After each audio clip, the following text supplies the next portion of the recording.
sekumpulan konten kreator yang secara rutin mengadakan pertemuan, baik dengan Joko Widodo maupun Gibran Rakabuming. Jika kalian perhatikan isi kontennya, video-video mereka hanya dibuat untuk meningkatkan elektabilitas keluarga Jokowi dan PSI. Yang mengejutkan, sebelum demo tanggal 25, beberapa konten kreator Nusantara dan channel pendukung Jokowi yang lain seperti Cokro TV serentak membuat video ajakan demo dan provokasi menjelekkan nama DPR. Channel Parblak misalnya menuliskan judul di tanggal 24 Agustus 2025. Bubarkan DPR. Besok kita demo besar-besaran. Apa yang terjadi dengan para pendukung Jokowi? Kenapa mereka berbalik menyerang kebijakan Prabowo dan memprovokasi masyarakat melakukan aksi demonstrasi yang anarkis?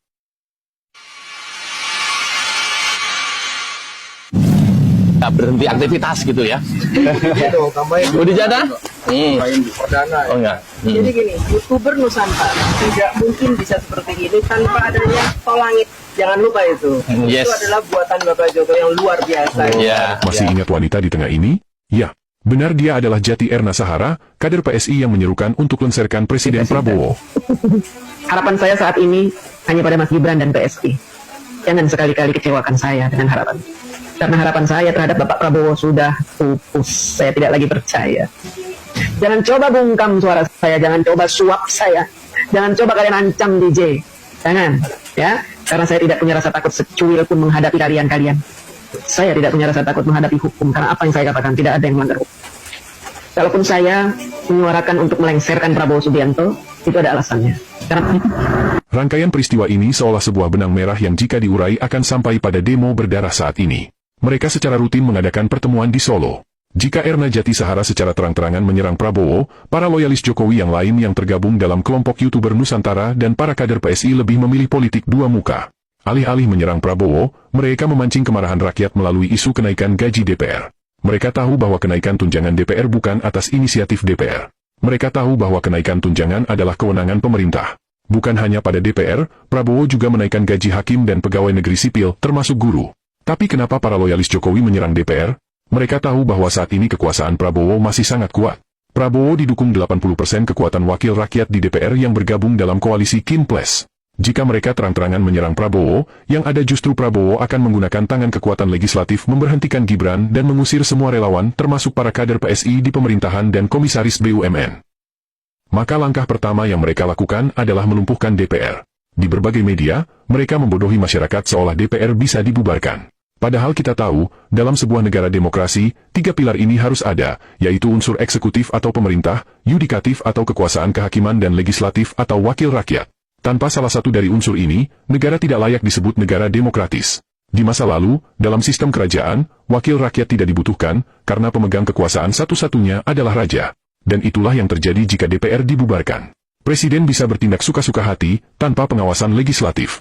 Framing kedua yang dibangun oleh para buzzer ini adalah DPR joget-joget ketika mendengar tunjangan mereka naik. Tapi faktanya, acara joget itu dilakukan Presiden dan DPR saat sidang tahunan istimewa dalam rangka menyongsong peringatan Hari Kemerdekaan Indonesia pada tanggal 16 Agustus. Pemberitahuan kenaikan tunjangan DPR sendiri diumumkan 1 hari sebelumnya dalam acara penyampaian nota pengantar RAPBN tahun 2026. Maka yang menjadi pertanyaan kita adalah apa yang salah dengan acara joget di hari perayaan 17 Agustus? Bukankah Jokowi juga selalu melakukan itu setiap tahun? Kenapa Ade Armando dan para loyalis Jokowi tidak pernah kritik Iriana Jokowi yang joget setiap tahun?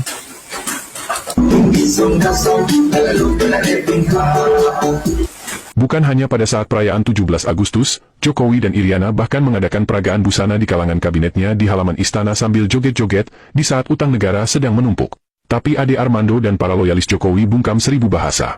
Maka jika sekarang tiba-tiba mereka secara masif melakukan aksi provokasi menghasut rakyat melakukan demonstrasi besar-besaran membubarkan DPR, salahkah jika kemudian publik berasumsi bahwa agenda mereka sesungguhnya adalah menjatuhkan Prabowo, demi satu tujuan menempatkan anak Jokowi di kursi RI 1?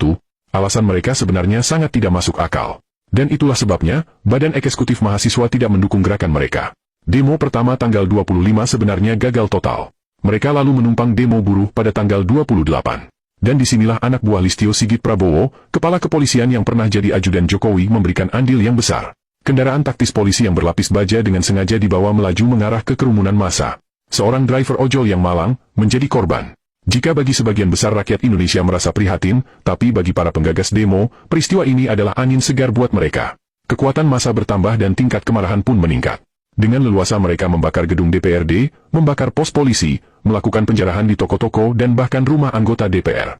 Terbaru, sebuah gedung bersejarah di Surabaya juga ikut dibakar. Apakah demo anarkis ini masih sesuai semangat reformasi sama seperti tahun 1998? Tentu saja jauh berbeda. Aksi demonstrasi tahun 98 yang dilakukan mahasiswa berhasil menguasai. YouTuber Nusantara adalah sekumpulan konten kreator yang secara rutin mengadakan Pak Prabowo, kepala kepolisian yang pernah 8? Tentu saja jauh berbeda.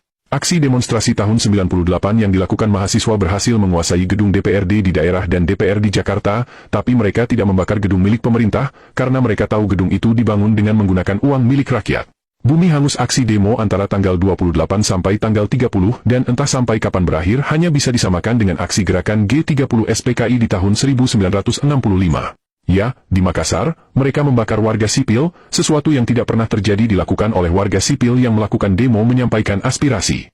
Biasanya, hanya aparat yang berlaku kasar pada masyarakat sipil, tapi demo yang diprovokasi para buzzer ini adalah demo sipil membantai sipil.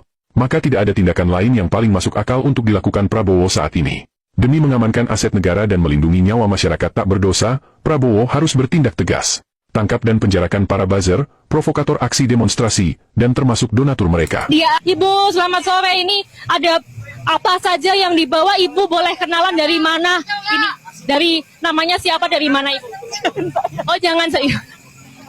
Ya, ini kalau kita bisa lihat, mereka ini membawa berbagai macam makanan, ada minuman, kemudian ada nasi juga, kemudian ada makanan ringan yang Ada yang kenal ibu ini? Kenapa dia pakai masker dan menolak untuk diwawancara? Apakah dia adalah salah satu aktor yang kita bicarakan di video ini? Siapa yang membiarkan? YouTuber Nusantara adalah sekumpulan konten kreator yang secara rutin mengadakan pertemuan, baik dengan Joko Widodo maupun Gibran Rakabuming. Jika kalian perhatikan isi kontennya, video-video mereka hanya dibuat untuk meningkatkan elektabilitas keluarga Jokowi dan PSI. Yang mengejutkan, sebelum demo tanggal 25, beberapa konten kreator Nusantara dan channel pendukung Jokowi yang lain seperti Cokro TV serentak membuat video ajakan demo dan provokasi menjelekkan nama DPR. Channel Parblak misalnya menuliskan judul di tanggal 24 Agustus 2025. Bubarkan DPR. Besok kita demo.